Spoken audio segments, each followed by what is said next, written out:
Assalamualaikum warahmatullahi wabarakatuh. Baik, tema kali ini masih berkaitan dengan ponsel, teman-teman ya.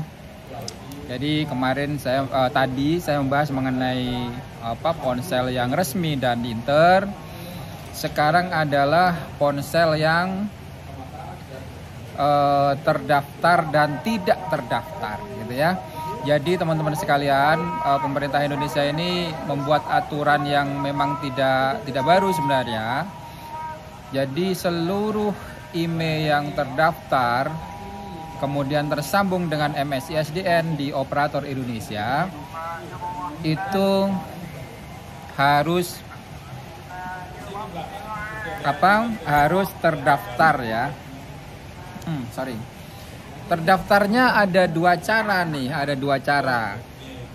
Yang pertama dan menurut saya yang paling nyaman untuk kita miliki itu terdaftar di Kemenperin, gitu ya, Kementerian Perindustrian.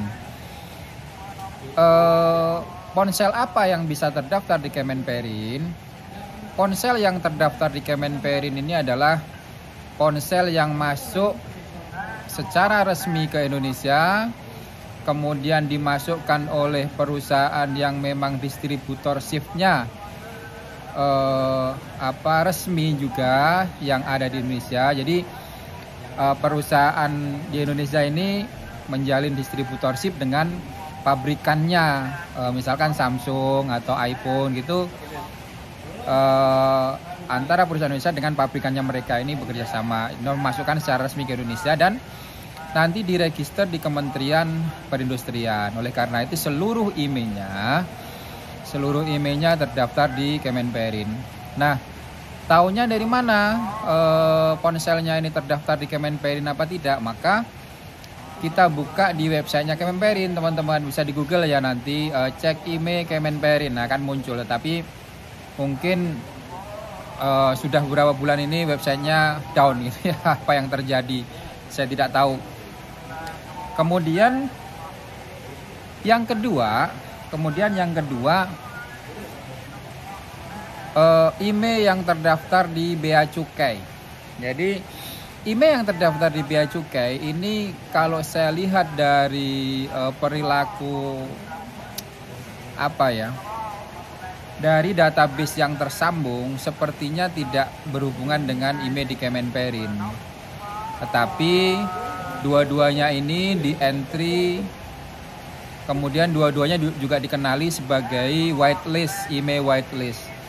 IMEI whitelist adalah IMEI yang memang diperbolehkan untuk dipakai secara resmi di Indonesia. Jadi Kemenperin masuk, Bea Cukai masuk, tetapi sepertinya ya ini punya server yang berbeda karena server Kemenperin saat ini down, server di Bea Cukai tidak, gitu ya.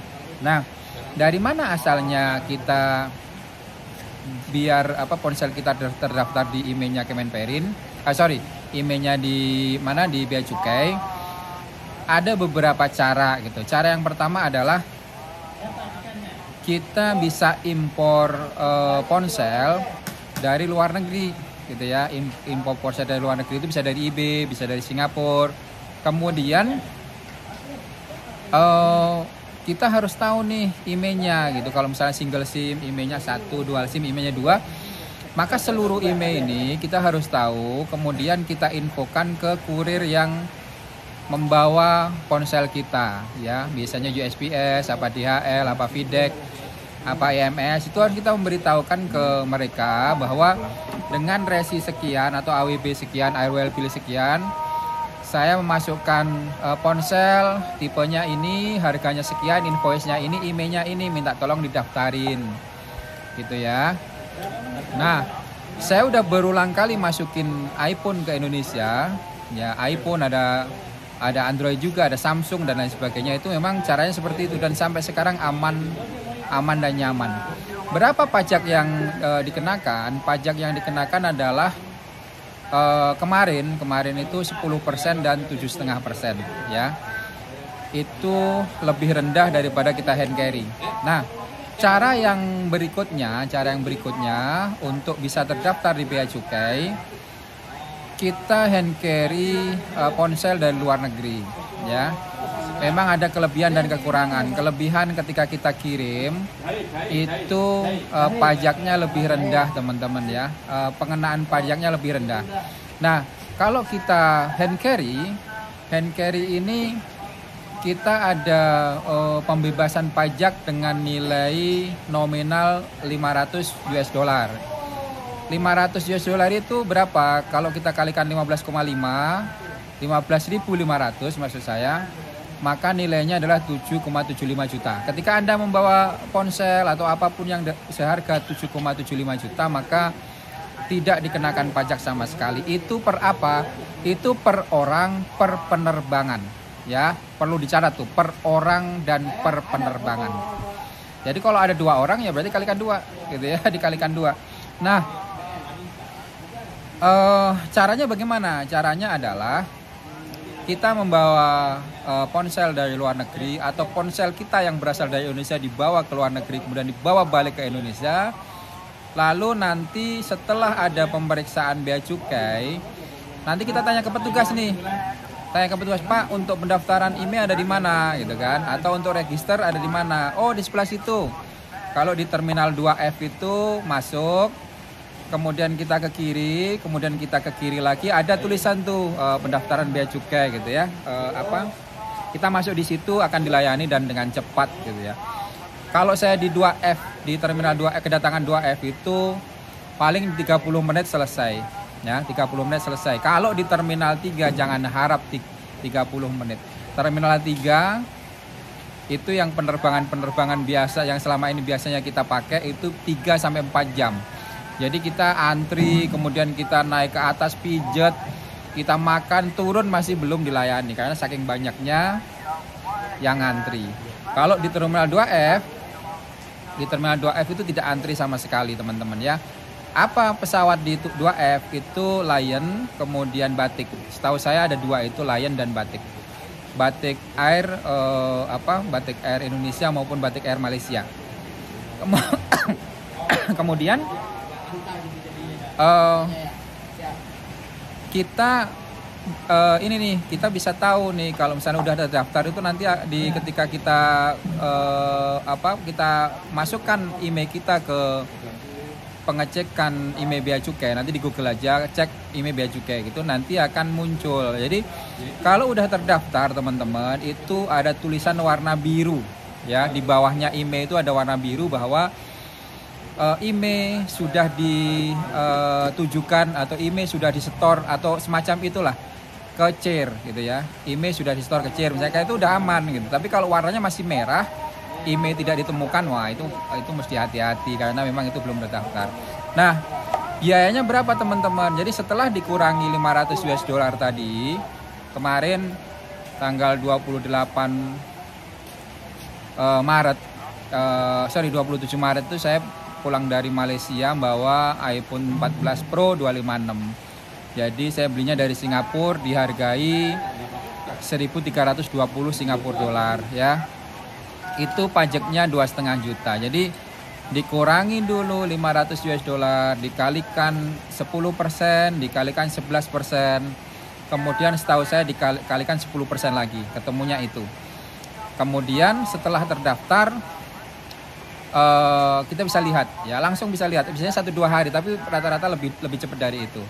Teman-teman yang mau mendaftarkan di bea cukai bandara perlu diperhatikan bahwa mereka tidak menerima transfer, tidak menerima QRIS, tidak menerima e-money, tidak menerima dompet digital.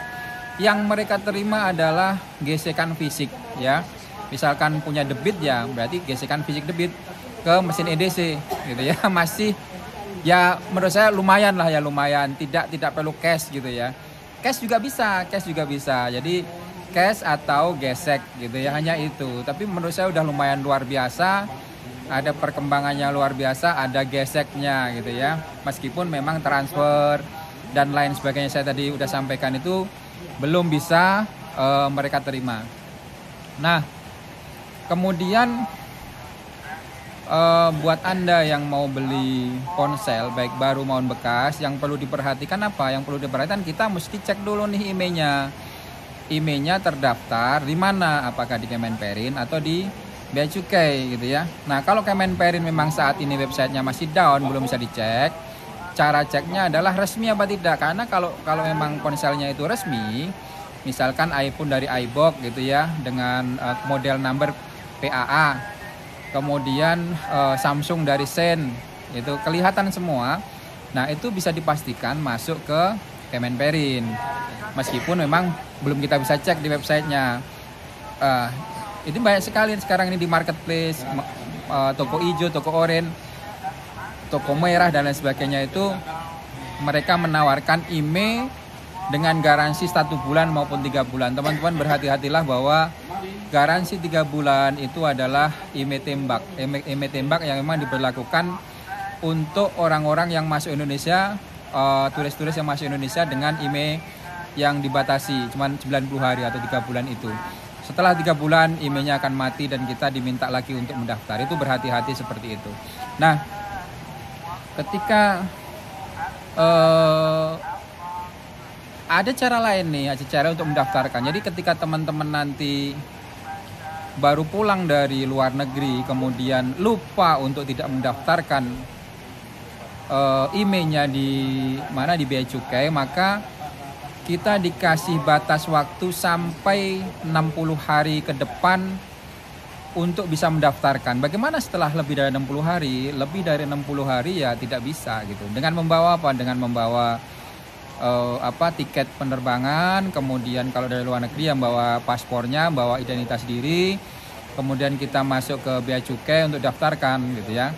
Itu mudahnya seperti itu. Kita bisa ngambil ponsel dari manapun di Indonesia, kemudian kita daftarin dengan membawa identitas tadi, dengan tiket penerbangan tadi. Tetapi negatifnya adalah Anda tidak mendapatkan privilege atau tidak mendapatkan kemudahan atau tidak mendapatkan potongan